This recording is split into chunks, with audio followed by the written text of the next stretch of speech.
Break के बाद आपका स्वागत है। 6 अप्रैल को बीजेपी का स्थापना दिवस है। प्रदेश बीजेपी इसको भव्य रूप में मनाने की तैयारियों में जुटी है। बीजेपी इस दिन सभी जिला मुख्यालयों में स्थित अपनी पार्टी कार्यालयों पर ध्वजारोहण करेगी। इसके लिए प्रदेश पदाधिकारियों की ड्यूटी लगाई गई है। प्रदेश मुख्यालय में प्रदेश अध्यक्ष महेंद्र भट्ट झंडा फहराएंगे। सुबह 9:45 बजे से प्रधानमंत्री का संबोधन भी होगा। पार्टी ने तय किया है कि उत्तराखंड में सभी बूथों पर पार्टी कार्यकर्ता इस कार्यक्रम को सुनेंगे।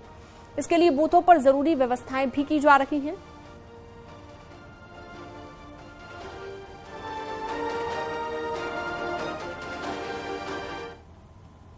हमारे सभी वरिष्ठ नेतागण पार्टी के कार्यालय में पार्टी के झंडे का आरोहण करेंगे। उसका 9:45 से प्रधानमंत्री जी का उद्बोधन सभी कार्यकर्ताओं को रहेगा। उसी दिन बूथ पर भी कार्यक्रम होगा। हम लोग प्रत्येक बूथ पर प्रधानमंत्री का उद्बोधन कार्यक्रम रहेगा। बड़े बड़े प्रोग्राम करके कांग्रेस का काम नहीं बन रहा है। ऐसे में अब कांग्रेस में भी चाय पर चर्चा का प्लान बनाया गया है। बीजेपी और प्रधानमंत्री नरेंद्र मोदी के प्रोग्राम को कॉपी कर रही है कांग्रेस।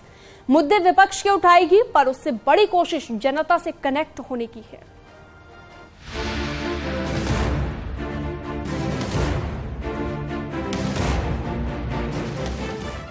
चाय वाला और चाय पर चर्चा को बीजेपी ने अपना ट्रेडमार्क बनाया। चाय पर चर्चा नाम से प्रोग्राम चलाकर बीजेपी ने छोटी छोटी मीटिंग की और जनता से कनेक्ट किया।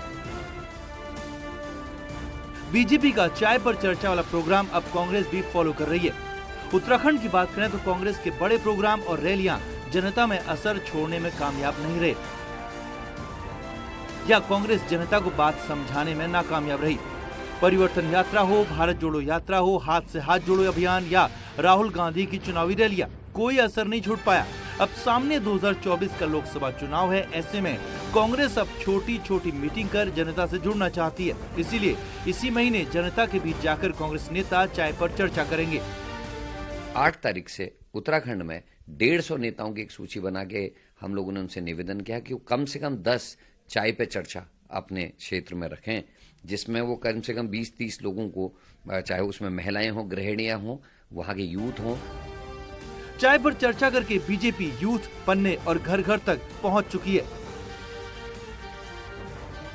कांग्रेस के लिए बीजेपी के उसी नेटवर्क को तोड़ना और जनता को कांग्रेस के साथ जोड़ना दिन ब दिन मुश्किल हो रहा है।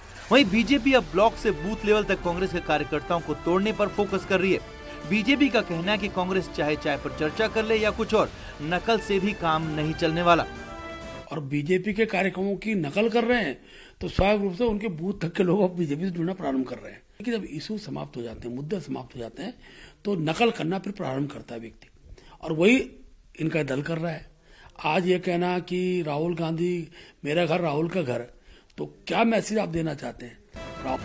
दिल्ली में प्रधानमंत्री नरेंद्र मोदी के आने के बाद उत्तराखंड में कांग्रेस की जमीन कमजोर होती चली गई और बड़े प्रोग्राम बेअसर। ऐसे में थक हार कर कांग्रेस नेता चाय पर चर्चा जैसे छोटे छोटे प्रोग्राम करके जनता और पार्टी का कनेक्शन बेहतर करना चाहती है। दीपांकर भट्ट, न्यूज़ 18, देहरादून।